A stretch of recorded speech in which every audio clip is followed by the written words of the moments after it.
The Lexington Fayette Parks and Recreation Department is temporarily closing a popular archery range in Hyle Park in light of concerns that people were shooting arrows into someone's yard. That decision came after a concerned neighbor called the Parks Department, worried that his kids were at risk of being hit. LEX18's Mike Valenti talked to that neighbor, who says he's hopeful but still skeptical that much can be done. And that's the big story at 6. Until this morning, never thought that an arrow would be something I'd have to worry about at the property here. Over the last couple months, Ricky Stivers has collected arrows from his father's front yard. We've picked a few out of the field and thrown them away, but when they were so far down that way, it wasn't really a concern. This morning, he found one just steps from the front door.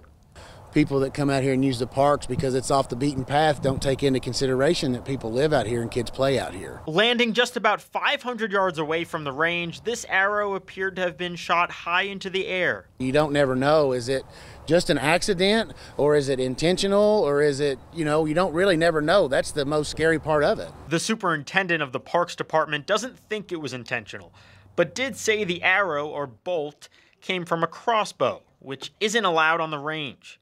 He suggested the city close the range as they reassess their safety procedures. Well, we come home, we do our thing, we keep our grass cut, and it's not really into me, live and let live, but the kids, when it comes to kids and kids' safety, I think all that kind of goes out the door. In Lexington, Mike Valenti, LEX 18 News.